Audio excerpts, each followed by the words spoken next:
네, 반갑습니다. 소개받은 하동일 건축사입니다. 저는 네, 반갑습니다. 인사부터. 그 굉장히 제가 소심합니다. 그래서 이렇게 한 5명 넘어가는 사람들 앞에서 서면 이렇게 기도 빨개지고 막 이렇게 제대로 설명도 못하고 이런 게 있습니다. 그래서 그거를 좀 극복하려고 대학교 들어와서 과대도 하고 막 이렇게 열심히 제 성격을 바꾸려고 노력을 했거든요. 그런데 이제 우리가 MBTI 여러분 아십니까? 진짜 아십니까? MBTI 세대가 아닌데. 저는 이제 MBTI를 해보니까 E가 나와서 내가 왜 E가 나오지 이제 이렇게 조금 반신반의하고 있는데 우리는 저게 혈액형으로 성격을 좀 잘 알잖아요. 그래 혈액형에 대해서 잠깐만 말씀을 드릴게요. 아이 브레이킹을 좀 해. 제가 좀 떨리는 가슴을 좀 내려앉아야 되니까. 4명의 친구가 식당에 갔습니다. 한 친구가 갑자기 밖으로 탁 튀어나갔습니다. 어떤 친구가 그 사람을 따라 나갔습니다. 나머지 2사람이 앉아 있죠. 한 사람은 태연하게 나 짜장면이라고 주문을 했습니다. 한 사람은 쟤 내 때문에 나간 거 아이가? 이렇게 이야기했습니다. 요 4명의 혈액형을 한번 맞춰보십시오. 태연하게 B형, 예 맞습니다. 내 때문에 A형, 예 맞습니다. 또 튀어나간 사람 AB형, 맞습니다. 우리 세대가 그래 저기 여러분들이 MBTI 세대가 아니라니까요. 혈액형 세대라니까요. 그러면 하나 남았네, 그죠? O형, 따라 나간 사람 O형, 맞습니다. 자, 그래서 B형은 뭐냐면 단무지라 그러죠. 단순하고 무식하고 지랄 같고. 혹시 B형 죄송합니다. 그 다음에 아이고 내 때문에 나간 하는 A형, 소시지, 소심하고 세심하고 지랄 같고. 그 뛰쳐나간 애를 다독이려고 따라간 친구는 O형, 오이지, 오지랖 넓고 이해심 넓고 지랄 같고. 맨 이제 확 튀어나간 애가 AB형이라 했다 아닙니까? 혹시 AB형 있습니까? 아, 죄송합니다. 그만하겠습니다. AB형은 3G입니다. 지랄 같고 지랄 같고 지랄 같고. 제가 혹시 강의라다 탁 튀어나가면 제가 AB형인 줄 아시면 됩니다.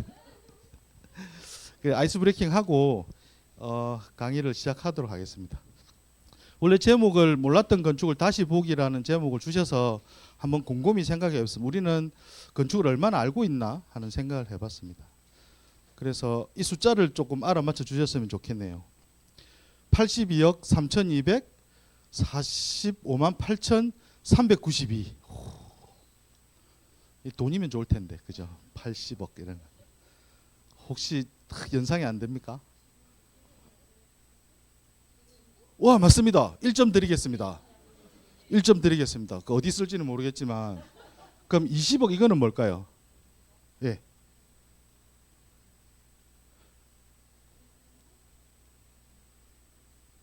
전 세계의 건물의 수입니다.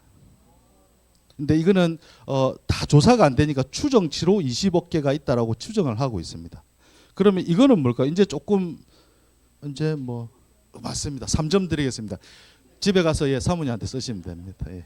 그럼 이거는 뭘까요? 예, 대한민국의 현재 들어서 있는 법적으로 들어서 있는 건물의 수가 731만 4천 개가 있습니다. 예. 그 730만 개 중에서 우리는 몇 개를 갖고 있을까요? 예, 하나도 없습니다.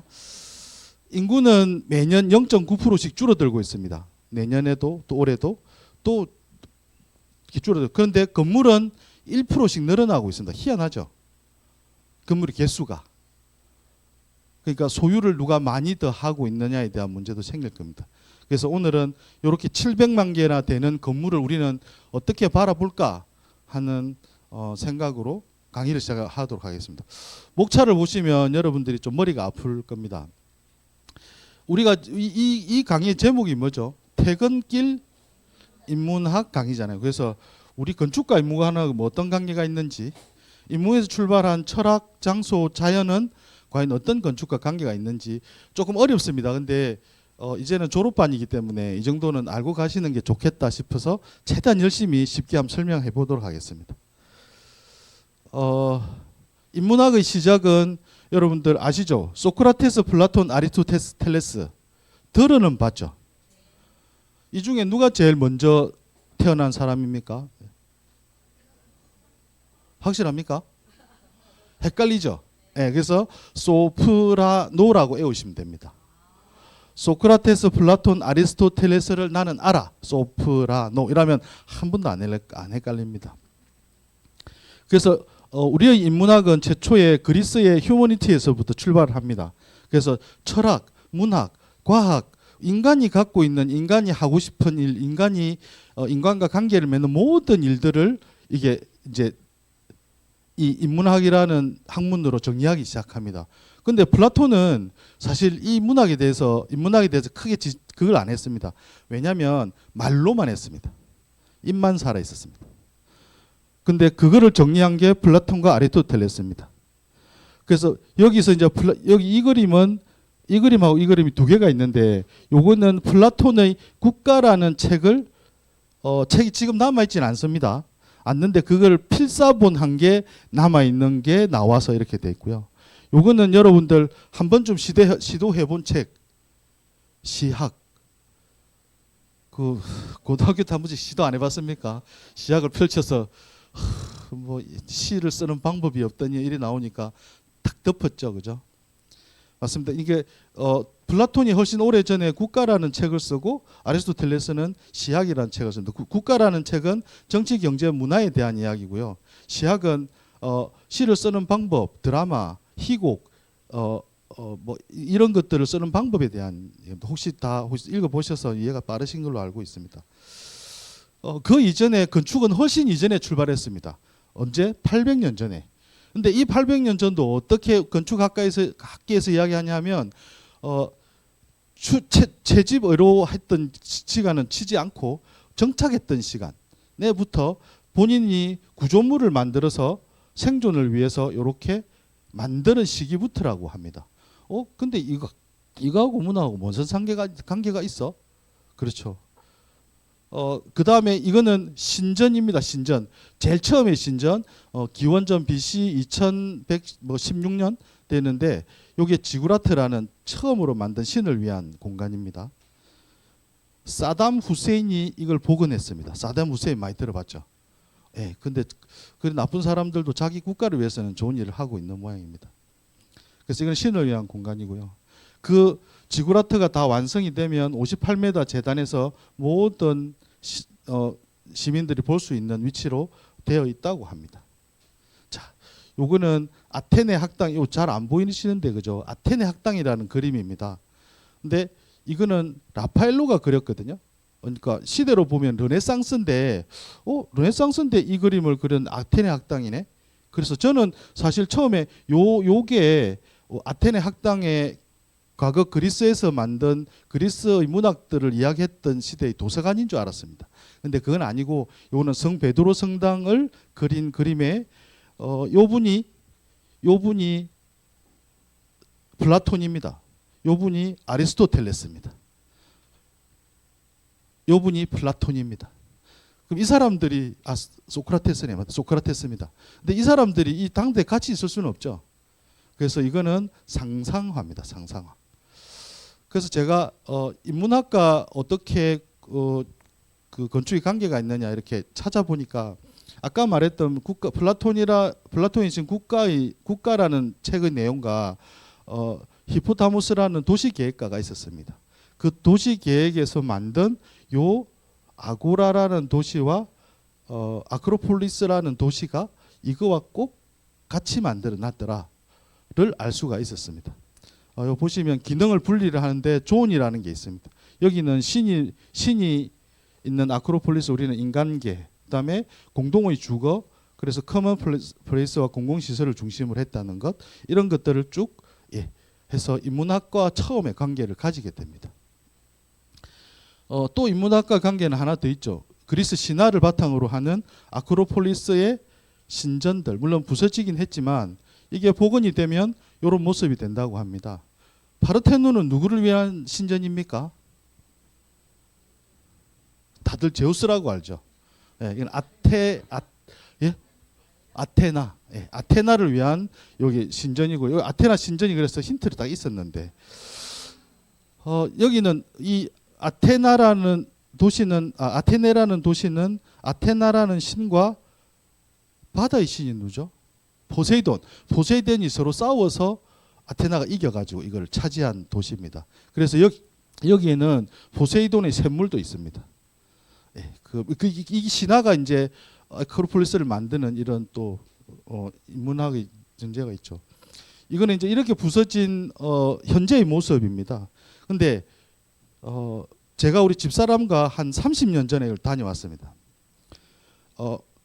예, 그런데 요 폐허를 이 친구들은 다시 인문학으로 전환을 시켰습니다. 어떤 거냐면 여기서 아크로폴리스를 구경을 하면 연극을 펼쳐줍니다. 조명과 음악과 대사로. 무슨 얘기인지는 하나도 모르겠더라고요. 근데 굉장히 감동적이었습니다. 그때 그 신화의 창조와 도시가 만들어지고 쇠퇴하고 하는 것들의 내용인 것 같았습니다. 느낌에. 근데 굉장히 감동. 그래서 다시 이런 건물을 인문학으로 전환시키는 장점을 가지고 있었습니다. 우리나라에서는 어떤 인문학과의 관계가 있을까요? 잘 아시죠? 저번에 우리 또 수업 시간에 한번 나왔던 얘기들입니다. 그죠? 여기에 이제 이황 선생님이 친구에게 편지를 썼습니다. 문과 창의 위치와 크기, 처마의 깊이, 기단의 높이를 절대 손대지 마라. 왜 손대지 말라고 했을까요? 그거는 자기가 생각하는 성리학이 모두 집대성되어 있기 때문에 그랬습니다. 이거 봉창은 어린 애를 상징했고요. 큰 문은 청년을 상징하고 작은 문은 어르신을 상징했습니다. 몸이 자꾸 쇠퇴되니까요. 그리고 여기에 영이라는 처마는 앞으로 죽음을 맞이하는 시간들을 상징했다고 합니다. 그래서 이 건물 하나에도 문학 학문으로 쓰면 성리학이지만 그거를 이렇게 건물에다가 표현한 방법들도 있다고 합니다. 요거 한번 대지 위에 굳건히 선 집은 그늘도 햇살도 함께 끌어안은 채 마을을 내려부터 보고 있었다. 여기 채천반댁 나오니까 눈치 확 챘죠. 예, 토지의 문구입니다. 이 토지의 문구를 건축가들이 분석하고 해가지고 예, 채천반댁을 복원했습니다. 이게 복원이 아니고 만든 겁니다. 원래 없는 건데 소설 속에 있는 것들을 이렇게 만들었어요. 그래서 이게 인문학과도 천천히 관련이 있다고 보고요. 여러분이 엄청 좋아하시는 안도 다다오는 히메지 문학관이라고 만들었습니다. 히메지의 학문의 특징은 존재와 물을 사상의 그 가장 기본으로 생각하고 있거든요. 그래서 그거를 표현하기 위해서 이렇게 물과 빛과 그림자를 통해서 이렇게 만들어주고 있습니다. 사람들이 지나가면서 만들어지는 시퀀스, 그러니까 장면들을 고문학에 담으려고 노력을 많이 했습니다. 그래서 이렇게 남관이 있고 북관이 있는데 요거 먼저 지어졌고 이게 후대에 지어졌습니다. 근데 이렇게 올라가는 시퀀스 속에서 그런 문학의 차양을 조금 만들어 주려고 노력을 했습니다. 그래서 올라가 3번 위치, 그래서 이게 히메지 성입니다. 성이 있어서 이걸 보여주고 또 돌아서면 중정과 물길을 만들어 주면서 히메지 문학에 대한 이야기를 조금 더 펼치고 있습니다. 이제 인문학은 그렇고 우리가 이제 최초로 문자, 이제 제가 이제 도서관까지 가려고 이야기를 하고 있습니다. 그래서 이제 요거는 BC 300년경의 세기 문자입니다. 예, 저는 세기 문자 읽을 수 있습니다. 제가 공부를 많이 해가지고요, 세기 문자를 읽을 수 있습니다. 나랑 별 보러 갈래입니다. 무슨 요 별 있잖아요, 별 요게 맞죠? 나랑 별 보러 갈래. 예전에 이제 그때 당시에도 연애를 했으니까 그랬지 않았을까 하는 거짓말입니다. 이거는 세기 문자. 그다음에 요거는 상형 문자. 이건 BC 2500년대. 이렇게 해서 문자가 만들어짐으로 해서 이제부터는 기록의 역사가 생기기 시작했습니다. 그래서 이 기록들이 만들어지는 것들이 결국은 책이 만들어지고 여기 파피루스가 아마도 페이퍼의 원본이 되었다. 페이퍼라는 글자가 파피루스에서 나왔습니다. 그리고 이렇게 파피루스를 많은 게 볼룸이라 했습니다. 볼룸. 그게 이제 우리는 책 한 권의 볼륨으로 지금은 쓰고 있죠. 볼륨 1, 볼륨 2 요렇게. 그렇게까지 책을 안 읽으시니까 그죠? 볼륨 2까지 갈 일은 잘 없긴 합니다. 세계 최초의 도서관은 뭘까 찾아봤습니다.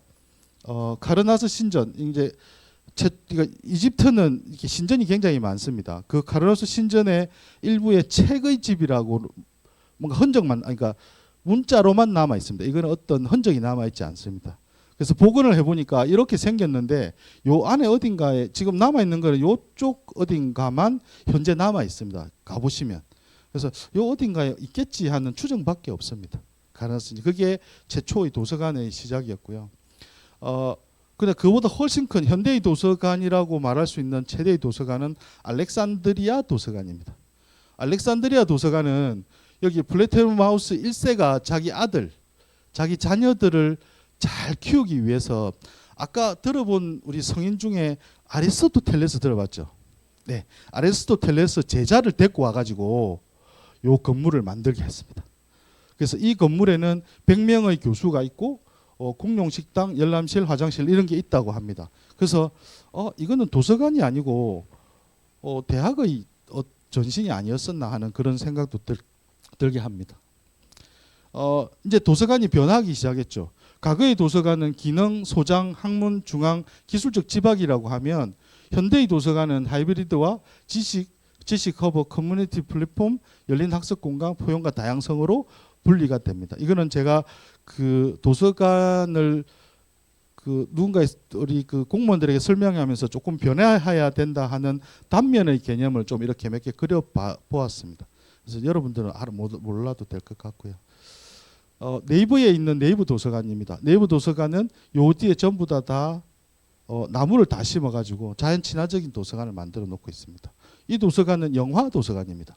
말 그대로 영화를 볼 수도 있고 영화와 관련 모든 책들이 요 안에 있어서 영화도 볼 수 있고 책을 읽을 수 있는. 그러니까 이제는 도서관이 하나의 목적으로 만들어지지 않습니다.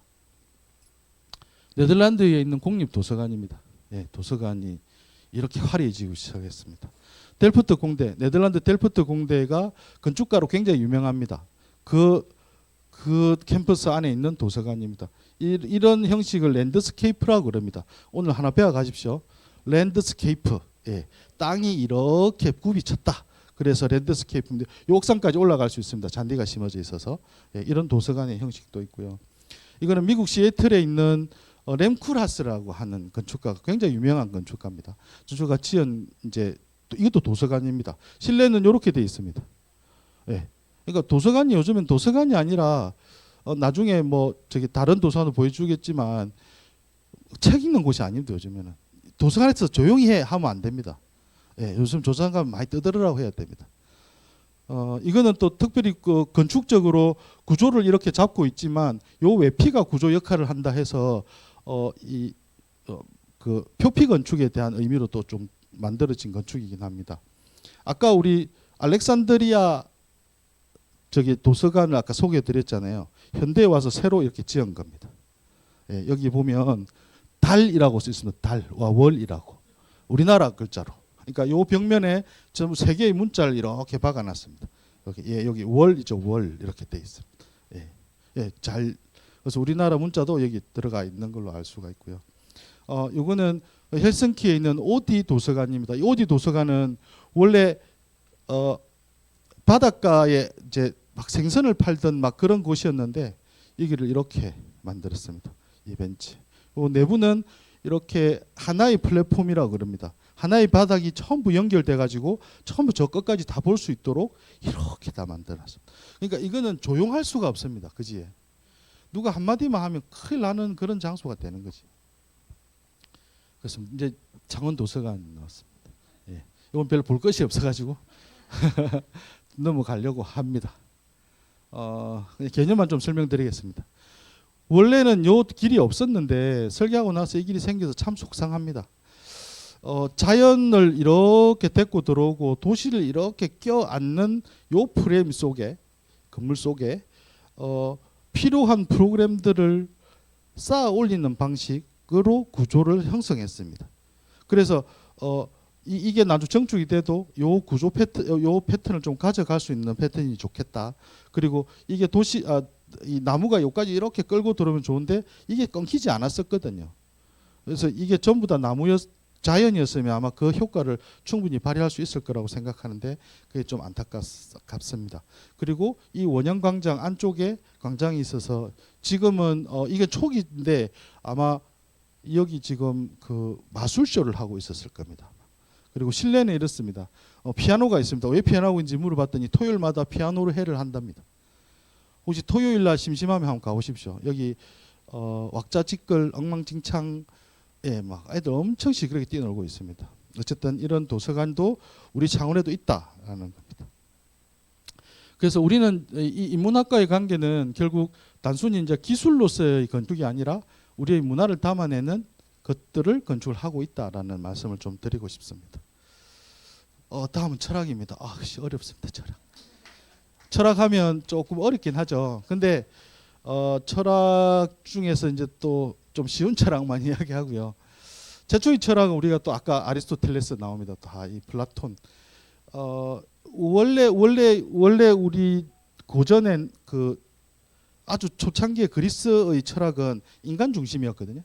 인간 중심이었기 때문에 그 인간은 어디서 왔는가에 대한 질문이 많이 있었습니다. 그래서 신의 그 수학적 비례나 이런 것들로 인해서 많이 통용이 됐다고 합니다. 그래서 이게 1.6대 1입니다. 이게 뭐냐면 건축가들이 이걸 황금비라고 그럽니다. 황금비. 이게 0.61844321 대 1도 황금 비율이고요. 1대 1.618443 1도 황금 비율입니다. 그 계속 방문되니까 이게 신적인 수라고 생각해서 황금 비율을 만든. 이거는 아테네 신이 있었던 데가 뭐라 했죠 아까? 파르테논. 네, 그 파르테논의 인면입니다. 그 인면이 1.6대 1로 이렇게 황금비가 갖고 있는 것과 그다음에 피라미드가 이렇게 황금을 갖고 있습니다. 확 뛰어넘어서 중세로 가겠습니다. 중세는 어떤 시절이었습니까? 그렇죠, 신중심이죠. 이 수업이 역시 청중이 수준이 보통이 아닙니다. 이런 거 이야기하면 보통 자고 일하거든요. 근데 자는 사람이 아무도 없고 큰일인데 오늘 다 재우는 게 목표였거든요. 그래서 요거는 이제 파리에 있는 노트르담입니다. 초기의 고딕 건물이기 때문에 굉장히 높지는 않습니다. 다만 구조적으로 불안해서 플라이브 트러스라고 하는 구조를 막 갖다 대놨습니다. 근데 이거는 캐런 대성당입니다. 이게 캐런 대성당은 고딕의 정수라고 이야기를 합니다. 그래서 굉장히 높습니다. 그 어떤 것보다 높게 보이게 하는. 이 높이를 이야기하는 건 신에 다가가기 위한 인간의 마음이었다고 합니다. 그리고 아름다운 이제 높이 올라가게 됨으로 해서 요게 리브라는 구조체거든요. 리브라고 합니다. 갈비뼈를 떼가지고 이렇게 만든. 그래서 이 리브가 발달하게 돼서 요게 장미창 혹은 스테인드 글라스가 발달하게 됩니다. 그러니까 이 내부에 밝은 창 혹은 아름다운 빛 또 신성한 빛들을 드릴 수 있어서 훨씬 더 신과 가까워지는 장소로 만들기 위해서 노력을 했습니다. 장미창입니다. 이거는 뭡니까? 여러분들 한 번씩 가봤을 텐데 맞습니다. 가우디가 만든 천장면입니다. 한번 가보셨네요, 그죠? 가우디. 이렇게 생겼습니다. 가우디는 고딕 건물 아닙니다. 아닌데 제가 왜 넣냐면 자연주의 건축인데 가우디의 형식도 어쨌든 높이를 위한 형식. 아직 다 안 지어졌죠. 요가 짓고 있죠, 이렇게. 2026년에 다 짓기로 했는데 코로나 때문에 2030년까지 연장했다고 합니다. 근데 아마 그때도 다 안 지을 것 같습니다. 왜냐하면 짓고 나면 관광객 안 올까 봐. 연 3천억을 번답니다. 이 집이. 그래서 이 고딕의 빛은 빛과 질서로서 신을 표현하고 그리고 이성적인 영성의 공간으로 만드는 것이 건축으로 표현됐다라고 보시고 그다음에 이제 르네상스입니다. 다시 인간 중심으로 왔습니다. 우리의 역사는 인간 중심, 신 중심, 인간 중심, 신 중심 가다가 기술 중심으로 넘어갔습니다. 그건 근세에 들어와서 기술 중 우리 지금은 아주 아노미 상태죠. 요즘에 AI 때문에 뭐 엄청난 문제가 좀 좋은 건가요? 골치 아픈 건가요? 그건 후대에서 누가 판단하겠지만, 그래서 그렇게 기술이 또 발달하면 또 인간으로서 돌아가고 이런 반복적인 역사가 있습니다. 요거는 재밌는 썰이 있습니다. 여기는 이걸 누가 설계했냐 하면 설계는 탈렌다라는 사람이 설계를 했습니다. 근데 이 건물은 140년을 지었거든요. 예. 이까지 짓지를 못했습니다. 요 돔을. 왜냐하면 이거 굉장히 어려운 기술, 그 당시에 어려운 기술이었거든요. 요걸 지은 사람이 브루넬리스키입니다. 브루넬리스키. 르네상스의 가장 유명한 건축가입니다. 이 사람이 요 돔을 얹어서 만들어서 브루넬리스키 돔이라고도 합니다. 예. 그래서 이 140년 동안 그럼 어떻게 살았는데 텐트 쳤겠죠, 뭐 그죠? 예, 비가 다 떨어지니까 뭐 기도할 때 비 맞고 기도하고 또 그것도 신의 은총이라고 생각했겠죠, 뭐. 예. 예, 그런 또 일화가 있고요. 또 르네상스의 유명한 작가 중에 한 사람이 팔라디오라고 있습니다. 이거는 아까 말했던 수학적인 관계가 여러분들 혹시 기억 하나만 외워주십시오. 라틴 크로스가 있고 그릭 크로스가 있습니다. 네, 크로스면 십자가다 아닙니까? 근데 우리가 쓰는 거는 보통 머리가 크고 밑이 긴다 아닙니까? 네, 그거는 라틴 크로스입니다. 좌우가 똑같은 크로스가 그릭 크로스입니다. 그래서 르네상스의 평면도를 보면 그릭 크로스가 많습니다. 좌우 대칭, 앞뒤 대칭이 되는 거. 그것도 수학적인 관계와 연관이 돼 있다고 합니다. 이거는 알베르티라는 작가가 만든 건데 인간의 가장 아름다운 본성을 만들어 주겠다라고 이렇게 지었다고 합니다. 예, 그렇진 않은 것 같습니다. 그죠? 예. 이거는 성 베드로 성당입니다. 바티칸 시티에 있는. 이렇게 많은 사람들이 여기에 관여됐습니다. 브로만테가 이런 인면을 그려서 조금 하다가 상갈로가 이런 인면을 그려서 좀 하다가 마지막에 미켈란젤로가 이 돔을 완성했습니다. 그래서 미켈란젤로의 돔이라고도 합니다. 그러니까 이거는 또 120년 정도 지었으니까 거의 르네상스가 끝날 때쯤 아마 이게 다 지어지지 않았을까 싶은 생각도 듭니다. 그래서 르네상스는 인간의 이성과 이성을 감각으로 이해하는 질서의 세계를 공간으로 구현했다 이렇게 평가를 받고 있습니다. 그다음은 이제 근대로 왔습니다. 제가 근대는 시기는 뭐냐면 여러분들이 제일 잘 아는 꼬르비제 제일 많이 봤죠. 꼬르비제가 나온 시기가 근대 건축의 시기인데 이 시기는 왜 만들어졌냐면 전기기관이 만들어지고 나서 대량 생산이 시작하게 됩니다. 그래서 집도 대량 생산해야 됩니다. 왜냐하면 이제 공장도 만들어야 되고 공장에 일하는 사람도 있어야 되고 이러니까 계속 그런 기술적인 부분들을 강조했던 부분입니다. 그 중에 아돌프 로스라는 사람이 있습니다. 근대 건축의 아버지입니다. 장식은 죄악이다. 장식을 하면 죽는다. 그래서 책도 만들어서 범죄와 장식이라는 책도 만들었습니다. 그 정도로 예. 근대 건축에 몰입한 사람이고요. 그다음에 이제 이 월터 그룹 바우하우스라는 거는 많이 들어보셨을 겁니다. 월터 그루피우스가 만들어서 이 근대 건축을 훨씬 더 확장식 가르쳤으니까 이제 이 안에서 예, 확장시키는 구조고요. 이런 발트 플랜스의 아예게 터빈 공장입니다. 아예게 혹시 기억나는 사람 없습니까? 아예게 세탁기 아예지 유명하지 않습니까? 그지? 독일에서 만들었습니다. 이런 공장도 근대주의의 공장으로 보여지고 있습니다. 꼬르비제 아까 저기 허정도 선생님이랑 식사하면서 잠깐 이야기했습니다. 여기에 소송이 많이 걸렸다고. 예. 비가 많이 새가지고 예. 소송이 했는데 2차 대전이 빵 터지가 소송이 싹 모아됐습니다. 근데 요 사모님은 정신병원에 들어갔답니다. 물이 많이 새가지고. 예. 그걸 뭐 물이 새는 건 어쩔 수 없지만 요 내부는 엄청 아름답습니다. 이 칼라를 쓰기 위해서 꼬르비제는 약 3년 동안 색깔만 공부했답니다. 예, 그 정도 천재입니다, 이 사람. 근대 건축을 이끈 4명의 수장들입니다. 르꼬르비제, 프랭크 로이드 라이트, 비스 반델로헤, walter 그레피우스. 물론 프랭크 로이드 라이트는 아주 뒤에 나옵니다. 자연주의 건축으로 조금 섞어서 나오도록 하겠습니다. 그래서 이 합리주의 건축은 기능과 이성을 중심으로 한 장식 없는 공간을 만들어내는 그런 철학적 배경을 가지고 있습니다. 이제 현대에 왔습니다. 현대는 더 복잡합니다. 더 어려운 말도 나옵니다. 하이데거, 레비나스, 푸코, 데리다. 이거 정말 우리 고등학교 저게 도덕이 아니고 뭐죠? 사회 시간에 졸면서 들었던 그죠?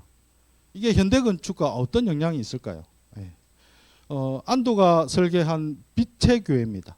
이 빛의 교회는 하이데거의 현상학을 그대로 표현하기 위해서 만들어진 교회입니다. 이것도 안도 다다오의 물의 교회입니다.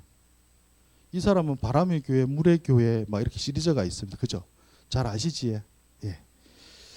이렇게 생겼습니다. 원래 교회라고 지었는데 지금은 예식장으로 쓰고 있습니다. 예.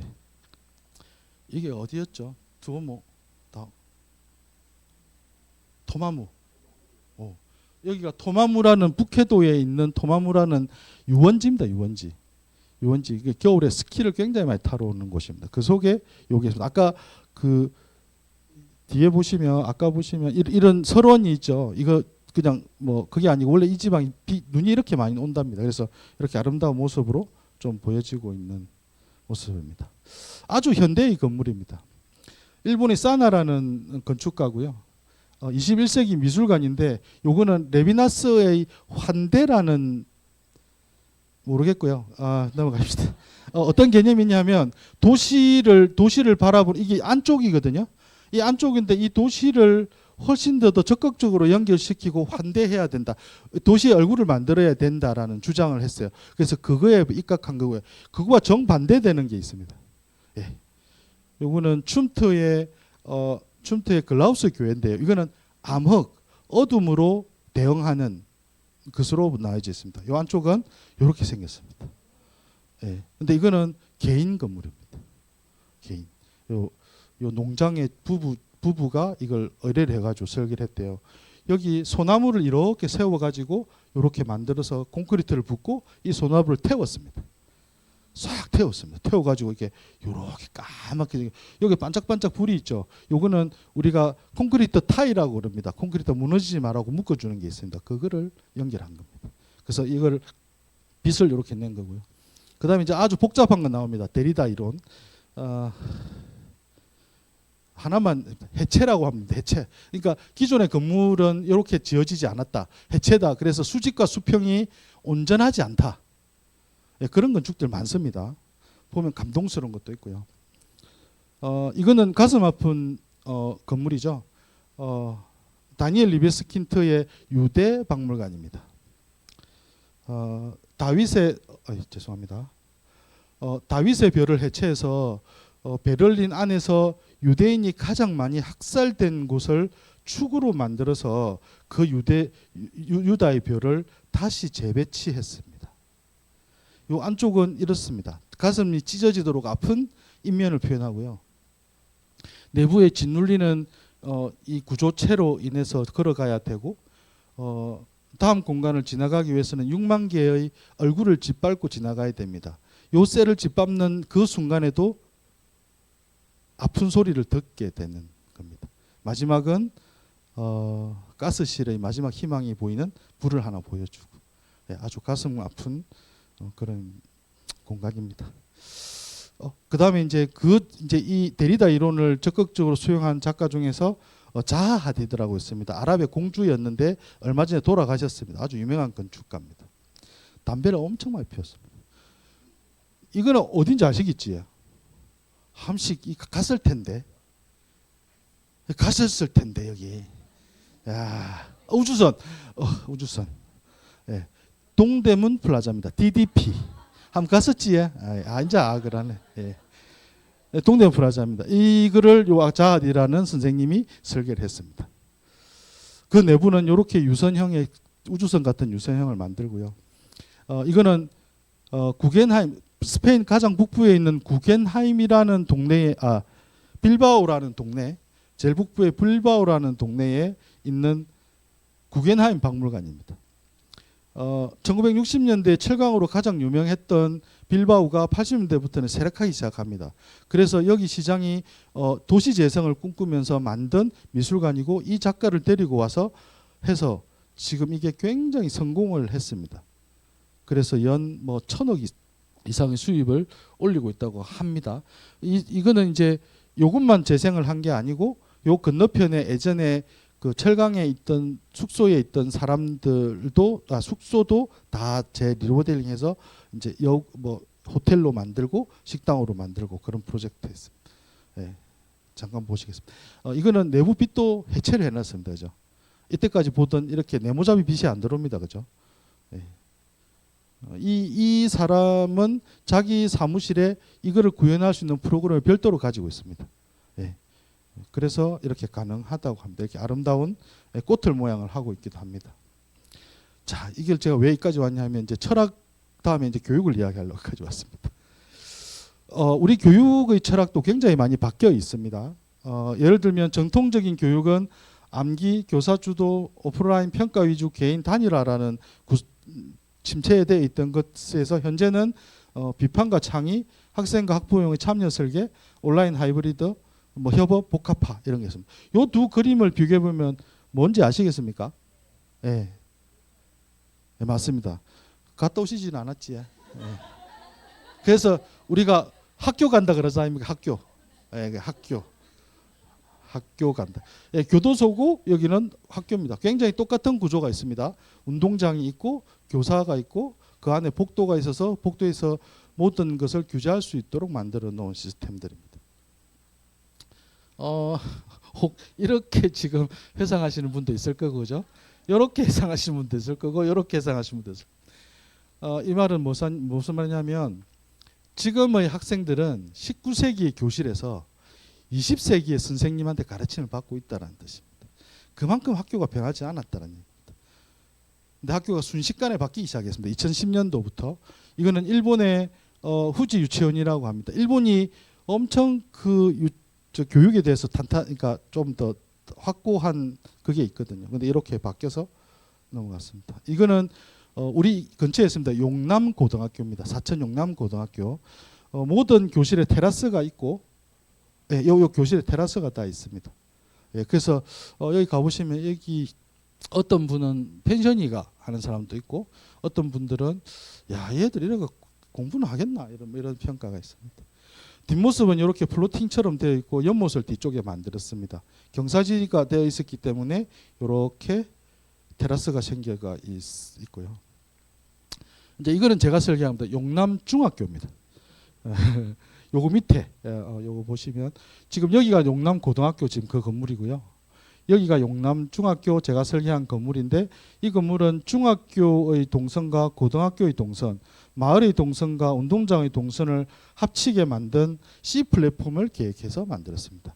그래서 그 세 개의 레벨이 달랐기 때문에 그 세 개의 레벨을 하나로 모으는 중정을 제가 쓰는 개념으로 잡았습니다. 이렇게 생겼습니다. 이 중학교 가면 귀찮습니다. 인사를 너무 많이 해가지고 그 인사 좀 그만해라 그럽니다. 애들 오늘 뭐 했니? 그러면 오늘 버스킹 했대요. 버스킹. 공부는 하나도 안 했답니다. 근데 여기가 원래 없어질 학교 위기였는데 이게 되살아나서 지금은 전국에서 이 학교를 오기를 원하고 있는 학교 중에 하나입니다. 이거는 제가 설계한 남의 별별 극장이라고 하는 겁니다. 이걸 왜 이제 보여드리냐면 원래의 지금도 우리의 시스템은 강사가 여기 서 있고 그죠? 이렇게 긴 축에 이제 보고 있지 않습니까? 이제 이런 시스템을 따르지 않고 장변, 그러니까 요 장변을 무대로 하고 요 장변을 객석을 했습니다. 그래서 객석과 무대를 훨씬 더 친밀감 있게 만들었다. 근데 이게 누구의 아이디어냐? 학생의 아이디어였습니다. 초등학생. 선생님 이렇게 하면 안 돼요. 그 한마디가 이게 잔초가 되었습니다. 여기 기관장이 쫙 앉아 있죠. 네, 제가 그랬습니다. 여기 가서 여기 기관장이 앉아 있을 때가 아니고 학생이 앉아 있을 때인데 왜 기관장이 앉아 있냐? 잘 이 관행부터 좀 깨자. 그래서 제가 그 다음부터는 안 불려갔습니다. 네, 잘렸습니다. 그래서 철학은 어쨌든 어렵지만 이렇게 공간을 훨씬 깊이 있게 만들어주고 베이스를 만들어주는 열정을 가지고 있습니다. 다음은 장소입니다. 장소는 조금 더 어렵습니다. 이제 잠이 올 시간이 됐습니다. 시간이. 간단하게 설명하겠습니다. 장소, 지금 여기에 공간, 장소, 장소성, 현상학적 건축이라고 있습니다. 어떤 친구가 전화를 했습니다. 마산 YMCA에서 하동열이가 강의를 한다며? 그 주소 한번 찍어줘. 그거는 위치입니다. 로케이션. 자, 그죠? 근데 여기 와서 탁 앉았더니 강의장이 이렇게 있고 사람들이 모여 있고 강의를 막 시작하기 전이었습니다. 그거는 공간입니다. 아직 사건이 안 일어났기 때문에. 그런데 강의가 시작되고 강의를 들어보니까 너무 감동적이었습니다. 박수 막 치고 일하는 거거든요. 그러면 장소가 생깁니다. 장소. 이거는 뭐냐면 내 경험이 만들어지는 곳이란 뜻입니다. 근데 장소성은 뭐냐면 여기서 죄송합니다. 첫사랑을 만나면 그죠? 웃음 나오죠. 너무 기쁘죠. 황당하죠. 그러면 장소성이 됩니다. 이거는 절대 잊어버리지 않는 공간이 됩니다. 잊어버리겠습니까? 안 되겠다. 잊어버려야 되겠다. 어쨌든 그런 게 장소, 지금 제가 말씀드리는 건 공간에 사건을 담아야 된다는 얘기입니다. 내 사건을. 그래야지만 그게 의미 있는 거지. 우주 속에 내 하나밖에 없는데. 그래서 그 공간을 장소성이라 그러고 그거를 이제 어렵게 막 거주 막 이렇게 막 이야기하고 이랬습니다. 예. 그래서 그 장소성을 담은 건축가들을 한번 보겠습니다. 루이스 바라간이라는 멕시코 건축가입니다. 물론 이 건축의 언어는 근대 건축 언어를 따르고 있긴 하지만 강렬한 이거 보십니다. 대머리입니다. 그죠? 잠깐만 저도 이제 앞으로 여기 갈 거거든요. 그래서 루이스 바라간은 멕시코 건축에서 만들어지는 칼라 그것이 근대 건축과 합쳐져서 그 장소성을 발현하는 것들로 보입니다. 이분은 엄청 사업성도 좋아가지고 돈도 많이 벌었습니다. 그래서 아까 옷 약간 잘 입었더랍니까? 뒤에 오는 사람들 옷 잘 안 입거든요. 그래서 이렇게 강력한 빛과 강력한 컬러를 가지고 멕시코의 전통을 이어왔다 해서 장소성을 표현하고 있습니다. 이거는 마지막 작품입니다. 여기 까사 갈라디라고 되어 있습니다. 어렵죠 말이. 갈라디 집입니다. 그냥 갈라디라는 사람이 사는 집입니다. 그러니까 김씨네 집 이런 겁니다. 그래서 마지막 작품입니다. 마지막 작품인데 이것 또한 이렇게 강렬한 빛을 가지고 있는 작품 중에 하나입니다. 이거는 멕시코의 중심에 있는 위성타워라고 하는데 이렇게 만들어졌고요. 이 멕시코에도 강력한 그 랜드마크가 되고 있습니다. 그래서 멕시코의 빛과 색, 침묵, 정체성 그 자체로 건축을 표현해 글로벌하게 만들었다라는 사람입니다. 이제 검은 옷 나오죠. 제가 검은 옷 입었잖아요. 이제부터 이제 조금 저렴해집니다. 그런데 공간은 훨씬 고급스러워지는 곳이 됩니다. 피터 춤터라는 작가입니다. 피터 춤터인데 장소의 본질, 장소 이야기하고 있잖아요. 분위기로 만드는 거예요. 분위기. 요거는 온천입니다. 온천. 온천인데 여기 편마음을 여기서 켜서 올려가지고 동굴같이 만들었거든요. 그러니까 돌과 물과 온천이라고 그러면 이런 분위기를 만들어야 된다라는 의미를 갖고 있고요. 이렇게 스위스에 있거든요. 스위스에 이렇게 좋은 풍경을 열어주는 이거는 베네딕트 성당입니다. 원래 있었던 여기 원래 있었던 것처럼 만들어주는 스위스의 전통적인 구법 구조급 목적 구법을 그대로 살려서 만든 베네딕트 성당입니다. 그래서 이거는 장소의 기억이야말로 분위기와 이미지를 저장하는 창구입니다. 지금 오늘 여러분들은 분위기와 이미지를 여기 저장하고 있습니다. 앞으로 잊지 못할 YMCA가 될 것 같습니다. 그 다음에 장소를 만드는 건축가 중에 왕슈라고 있습니다. 왕슈는 어떤 건축을 했냐면 이 자리에 이런 건물들이 있었습니다. 예전에 오래된 건물들. 그 건물들의 기와장과 벽돌을 다 쌓아가지고 만들었습니다. 그래서 그거를 장소를 조금 더 보존하기 위한 방법으로 사용했습니다. 내부는 이렇고요. 요거는 샹샨 캠퍼스라고 본인이 대학교의 교수로 있는 캠퍼스입니다. 그 캠퍼스를 이렇게 또 중국스럽습니다. 그죠? 이거의 배경은 자기가 천리강산도라는 그림을 제일 좋아한다고 합니다. 어머니가 문인이고 아버지가 음악가입니다. 그래서 이런 그림을 모티브로 해서 만들었다고 합니다. 나는 단지 건물을 설계하는 것이 아니라 기억을 설계한다. 그 다음에 이제 저도 까만 옷 입었죠. 예, 머리가 좀 이제 살 올라가고 있고 그래서 세계적인 건축가 대열에 또 올라갈 수 있습니다. 이강 갤러리입니다. 위치는 여러분들 한 번씩 가보셨는지 모르겠는데 예, 제 자랑입니다. 이걸 만들고부터 카페 거리가 됐습니다. 카페 거리 1호입니다. 예.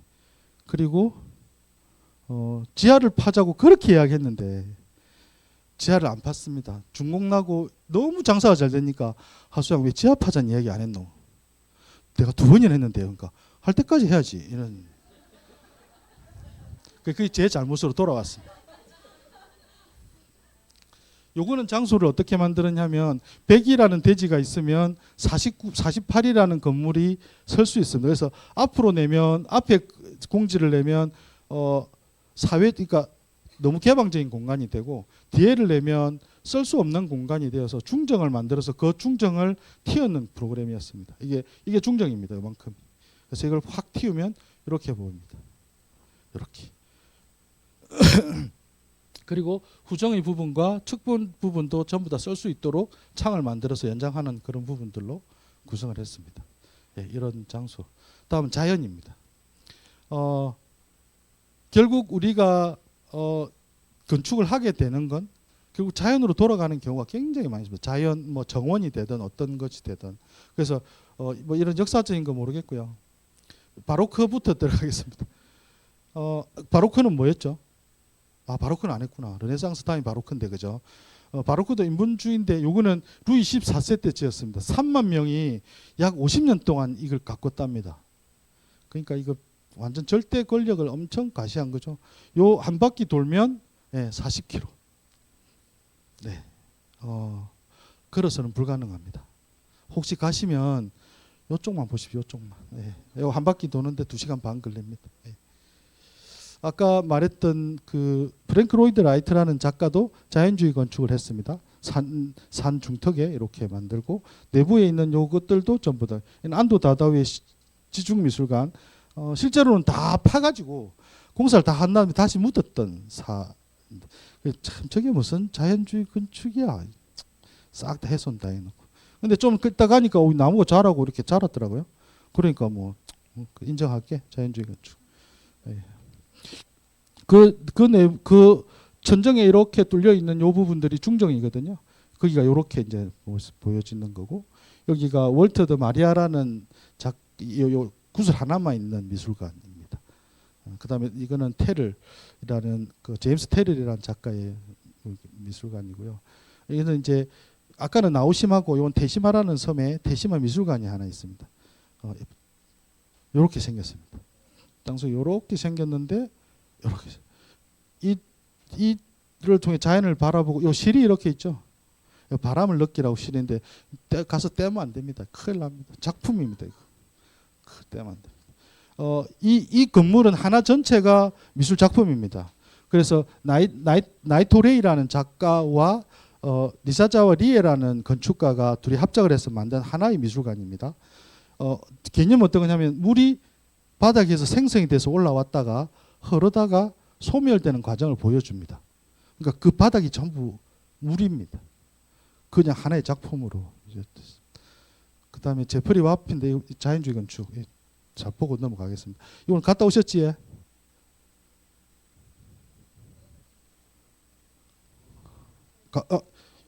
가보십습니까? 뮤지엄 산인데 한번 가십시오. 또 새로 또 지은 것도 있습니다. 여기 가시면 명상하거든요. 코 골지 마시고요.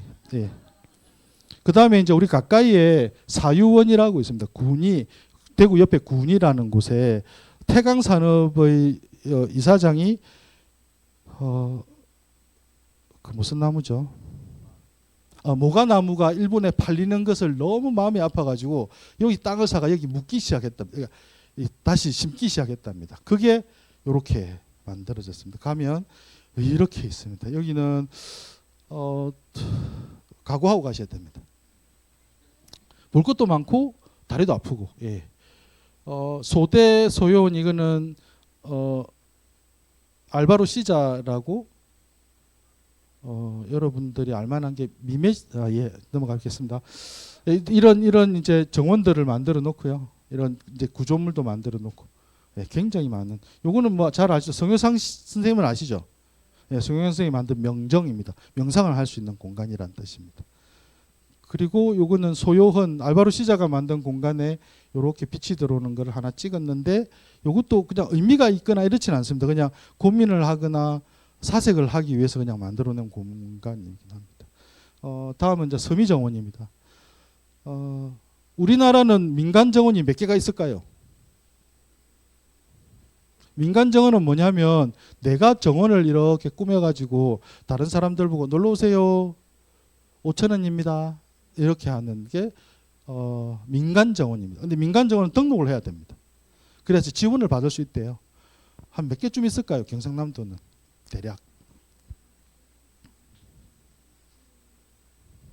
41개 있습니다. 예? 예, 경남에만 41개 있습니다. 국가정원은 경남에 몇 개 있을까요?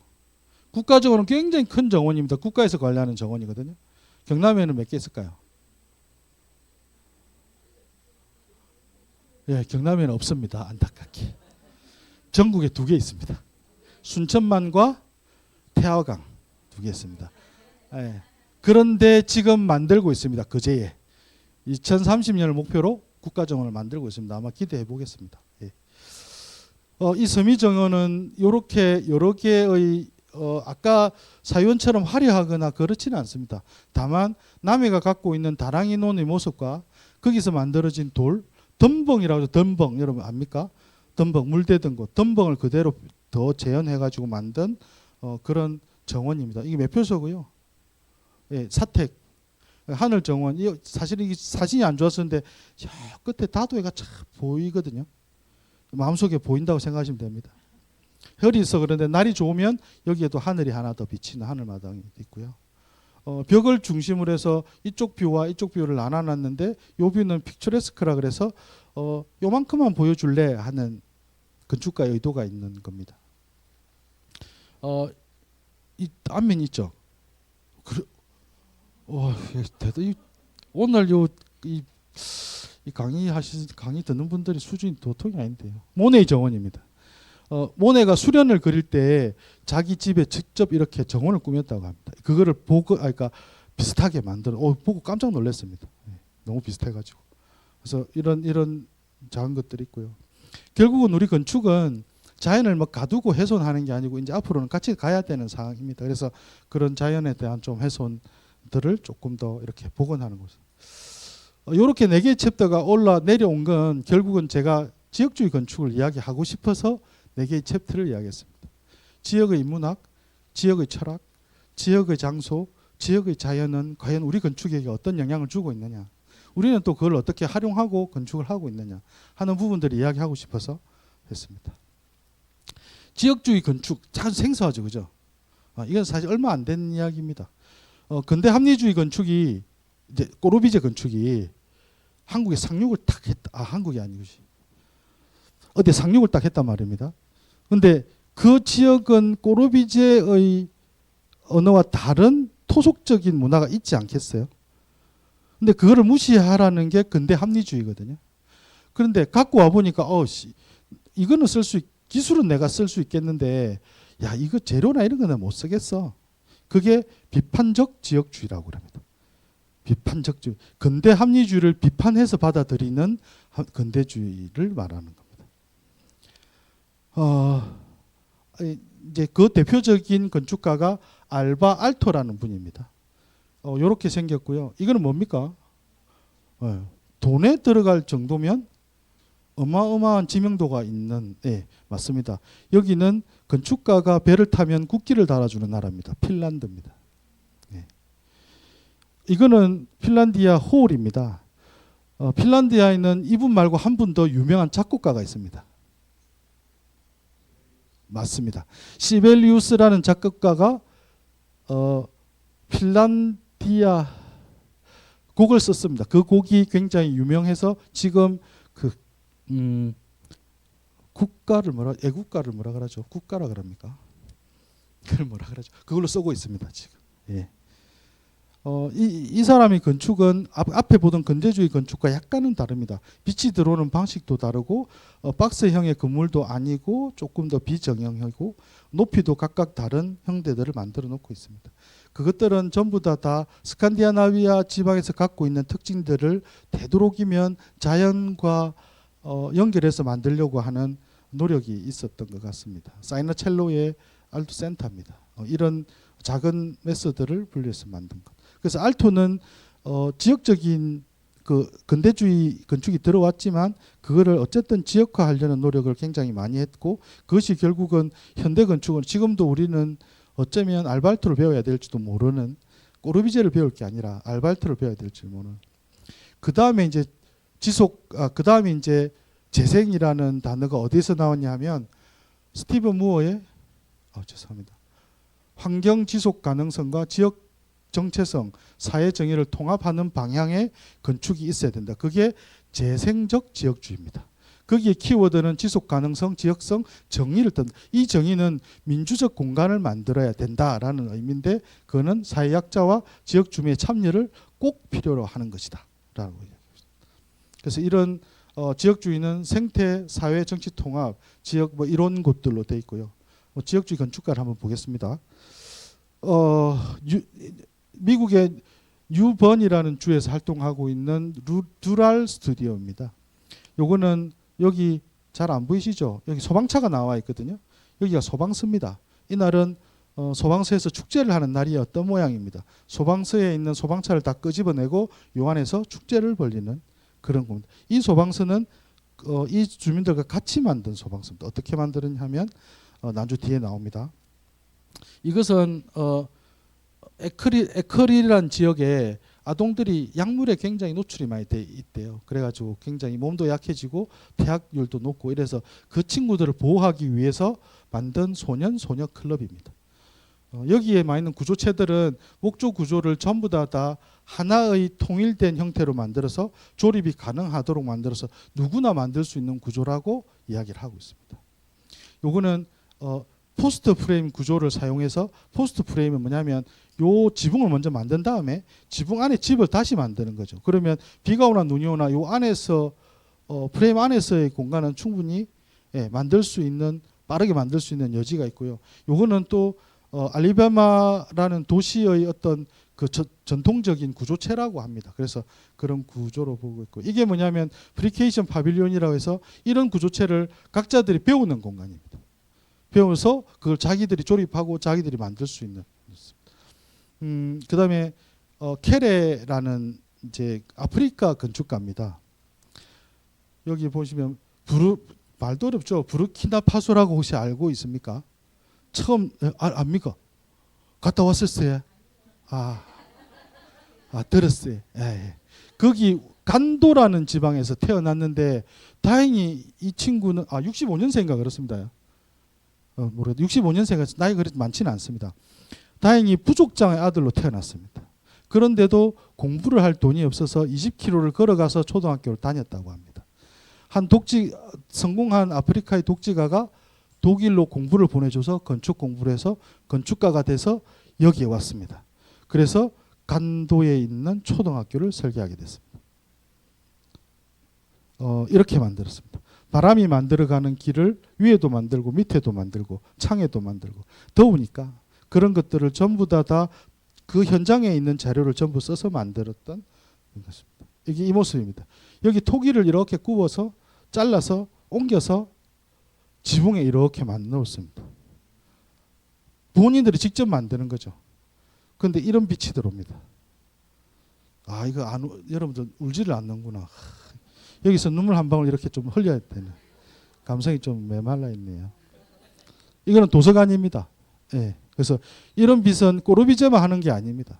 이렇게 토속적인 사람들도 토속적인 방법으로 할 수 있다는 것을 보여주고 있습니다. 그래서 이분도 건축계의 노벨상이라는 플루츠크상을 받았습니다. 그리고 이건 중학교인데 그 주위에 있는 나뭇가지를 다 꺾어서 간사이를 만들고 출입구를 만들어서 그림자와 바람을 넣는 작업도 있었고요. 그다음에 이건 병원입니다. 병원을 이렇게 만들었던 것입니다. 그래서 그러면 우리 경남에서의 지역주의는 과연 뭘까? 고민을 한번 해봤습니다. 저는 그렇게 생각합니다. 이거는 뭐 누구의 뭐 이론도 아니고 오로지 제가 생각하는 이야기입니다. 그래서 뭐 다른데 이렇게 이야기하시면 안 됩니다. 요 안에서만. 예. 혹시나 비판을 받을 수 있으니까.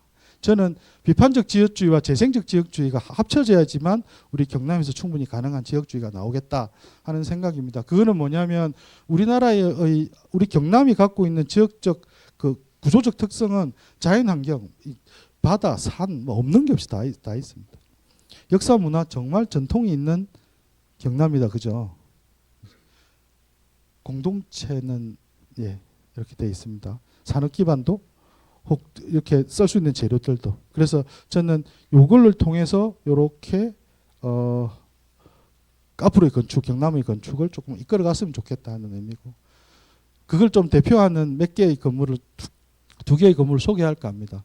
5년을 걸쳐서 만들었던 완을 달빛 샛들마을 들어보셨죠? 바로 요 밑에 있는 완을동에 있는 경남대 박지석 교수가 약 5년을 걸쳐서 이 노력한 끝에 이걸 만들어졌습니다. 그래서 여기에 있는 이 공간과 여기 이제 카페도 가보셨죠? 예, 커피는 그리 맛은 있지는 않더라, 그죠? 예, 근데 이제 뭐 하니까 또 가서 또 팔아줘야 되고 뭐 이런 사회적 책임이 있습니다, 그죠? 그래서 어쨌든 카페를 운영해서 또 나오는 수익을 재창출해서 만들어지는 시스템을 만들어주는 그런 방법이 있었고요. 저는 이제 요것도 사실은 우리 경남에서 만들어질 수 있는 지역적 재생주의 건축에서 하나라고 생각합니다. 크레아크입니다. 저 김해에 있습니다. 여기 모든 여기에 요 타일 있죠, 타일을 전부 다 구워서 만들어서 붙였습니다. 그래서 진례라는 도자기 마을을 상징화했고요. 여기 있는 언덕을 전부 다 기존의 언덕을 그대로 만들어서 상징성도 만들고 그다음에 지역 작가들이 참여해서 요 가보시면 혹시 초등학교 자녀 있으면 가서 한 번씩 했잖아요. 예, 10,000원 주고. 10,000원 더 줘야 됩니까? 예, 10,000원 정도 하던데. 예, 그래가지고 도자기 구워서 이제 집에 보내주거든요. 못 쓰겠더라고요. 예. 그렇습니다. 마지막으로 제가 여러분들에게 질문을 하나 하고 마칠까 합니다. 과연 경남의 지역 문화는 있습니까? 무겁기도 하고 어렵기도 합니다.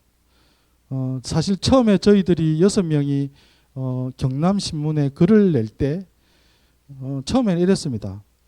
우리 건축사의 위상을 좀 높이고 그걸 좀 선전하기 위해서 좀 해보자라고 했습니다. 그런데 그 글이 끝나갈 말미에 이거를 전국에도 좀 쪽팔리지만 혹시 책 가지고 있습니까? 진짜 쪽팔립니다. 근데 그렇게 읽혀지면 쪽팔리면 우리의 몫이고 어쨌든 경남은 알려지지 않을까 하는 용기를 냈습니다. 그래서 책을 만들게 됐고요. 허준도 선생님이 YMCA에서 강의를 해볼래? 라고 할 때 또 부족하지만 덥석 물었습니다. 그래서 이 이야기를 계속해서 만들어 나가는 우리가 되고 싶었습니다. 그리고 이 책을 통해서 또 전국이 아니고 경남 각지에서 세미나를 하고 있습니다. 그게 문화가 될지 그게 독이 돼서 돌아올지는 모르겠습니다. 그런데 어쨌든 시도를 해보려고 노력은 하고 있습니다. 지금 여기 앉아 계신 여러분들도 제가 알기로는 각기각층에서 내놓으라 하는 사람이라고 저는 알고 있습니다. 그래서 힘들지 어렵게 들리지는 모르겠지만 지금부터라도 경남의 문화는 뭘까? 어떻게 발굴해야 될까? 발굴하면 어떻게 성장시켜야 될까 하는 고민거리를 하나 갖고 가시기 바랍니다. 마치겠습니다. 이상입니다.